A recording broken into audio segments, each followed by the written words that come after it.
Merci. Quel bonheur pour les personnes trans de pouvoir prendre la parole aujourd'hui. Donc, pour moi, je suis très fier d'être parmi vous ce soir pour mener ensemble ce combat historique qui ne servira pas seulement à rendre légitimes les relations entre deux hommes ou deux femmes, mais aussi pour réclamer une loi permettant aux personnes transidentitaires d'accéder à un statut civil non conditionné par une obligation de stérilisation chirurgicale et pour exiger une vraie loi contre la transphobie.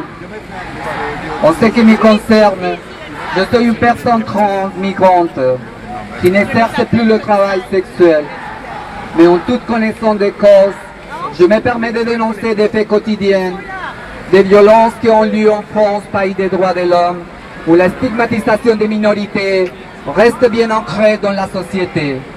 En 2012, une de mes amies, Cassandra, a été sauvagement étranglée, puis brûlée avec une volonté d'effacer tout indice pouvant mener au coupable.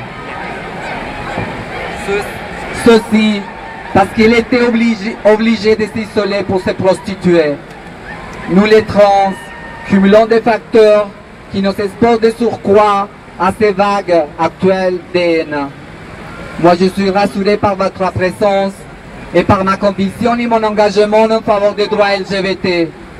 Nous devons rester unis, solidaires, vigilants et surtout civiques. Ensemble, nous arriverons à éradiquer la haine et continuerons à travailler pour une constitution garante de l'égalité et continuons aussi à travailler pour les droits des personnes trans. Il ne faut pas que les personnes trans restent les oubliés de ce combat parce qu'au passé, on peut rapprocher ça au mouvement LGBT. Mais aujourd'hui, on ne peut plus reproduire cette erreur. On n'a plus le droit à ça. Il faut continuer ensemble aussi pour les droits des trans. Donc, il y a des personnes trans qui vivent en conditions misérables en prison où on ne reconnaît pas leur identité de genre. On les refuse l'accès au traitement hormonal et ces personnes finissent pour se suicider. Donc, on a pensé aussi pour toutes ces personnes qui sont encore hospitalisées en fin de vie parce qu'ils sont porteuses du VIH. Il n'y a aucun service qui vraiment garantisse un soutien pour ces personnes. Donc, merci de ne pas oublier que les trans existent, que les trans ils sont aimés aussi par des hommes et des femmes, et que son mariage permettra aussi aux trans de se marier et de rendre légitimes les relations des personnes trans.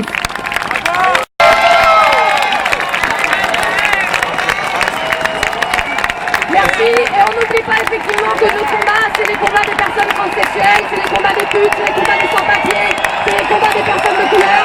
Quand on lutte contre la discrimination, c'est toute la discrimination. Et on va donner la parole à Esther Benbassa qui est passée nous rendre visite. Sénatrice du groupe en écologie les Verts. Bonjour à toutes, je viens du Sénat, là, il y a une interruption jusqu'à 10h30. Je suis la chef de file d'Europe Écologie Les Verts pour la loi sur le mariage pour tous. Alors vous connaissez les nouvelles, mais peut-être pas la dernière, puisqu'il y a 1 heure, j'ai obtenu la promesse de la ministre publiquement afin que le rôle du parent social soit également reconnu par la loi. Alors j'espère que nous irons loin et cette loi passera, je suis quasiment sûre, sauf que il faut voir, enfin, si vous suivez un peu, les banalités, les préjugés, les aberrations que sont en train de prononcer des gens qui peut-être n'ont jamais vu ou ne veulent pas voir une personne gay ou une personne bisexuelle ou une personne lesbienne. Ce sont des gens qui encore sont papa, maman, enfant. Ils arrivent à dire que les embryons sont transplantés pour améliorer la race. Alors vous imaginez, on entend des choses comme ça du matin au soir. Mais nous sommes là, nous sommes plusieurs, beaucoup, très nombreux à vous soutenir et j'espère que vous nous inviterez, si la loi passe, à votre mariage. Attendez, fiancez-vous d'abord, maintenant, dans 2 jours, vous pourrez peut-être déjà déjà préparé le mariage parce que la loi, si elle passe, elle partira à l'Assemblée nationale. Alors, on a besoin de soutien. Vous savez qu'on est quand même moi qui... Enfin, je ne sais pas, je n'ai rien fait. Devant ma porte, ma voiture a subi des dégâts considérables, comme si j'avais eu un accident sur l'autoroute. Je reçois tous les jours des tweets me disant « Sale juive, t'as vendu la France aux gays et aux lesbiennes » et des mots encore plus graves, et aussi tous les mails que nous recevons, et aussi des lettres, on va nous pendre par les pieds, voilà, sale gouine, on va te pendre, tu vas voir, etc. Voilà, nous sommes tous ensemble, on est là pour vous défendre, soutenez-nous jusqu'à vendredi, on a besoin d'avoir un soutien.